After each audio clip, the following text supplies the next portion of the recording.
Le deuxième thème d'histoire en première est intitulé La guerre au XXe siècle. L'étude se décline en deux questions.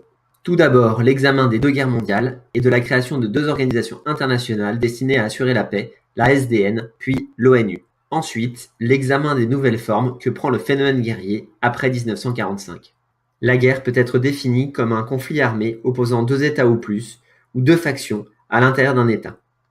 On parle de guerre interétatique, par exemple la Première Guerre mondiale, ou de guerre civile, par exemple la guerre en ex-Yougoslavie. Comment la guerre marque-t-elle le XXe siècle? Nous allons aborder la deuxième question au programme, celle des conflits depuis la guerre froide. En quoi les nouvelles modalités d'affrontement après 1945 reflètent-elles l'organisation du monde et ses évolutions? La guerre froide est un conflit idéologique entre deux visions du monde différentes et un conflit de puissance entre deux États cherchant l'hégémonie. En Allemagne, Berlin est au cœur de la guerre froide, du blocus entre juin 48 et mai 49, en passant par la construction du mur en août 1961, en finissant par la destruction du mur du 8 au 9 novembre 1989 qui marque aussi la fin de la guerre froide.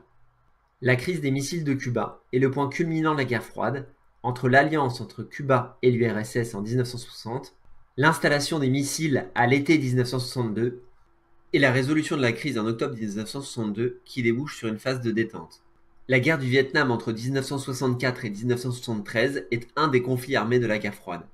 La guerre du Vietnam oppose l'armée du Sud-Vietnam alliée à l'armée américaine au Viet Cong du Nord-Vietnam, soutenu matériellement et financièrement par l'URSS. L'opinion américaine se retourne rapidement contre la guerre du Vietnam, certaines manifestations pacifistes étant médiatisées mondialement par la photographie. L'utilisation d'armes de guerre contre les civils par l'armée américaine entame l'influence des Américains dans le monde. Ici, il s'agit d'une photographie de Nick Hutt, de l'enfant Kim Phuc, le 8 juin 1972. De nouvelles conflictualités émergent depuis la fin de la guerre froide. Tout d'abord, la guerre du Golfe met fin au monde bipolaire. Ensuite, le siège de Sarajevo marque le retour de la guerre au cœur de l'Europe. Enfin, le 11 septembre 2001, des terroristes mettent fin à l'hyperpuissance américaine.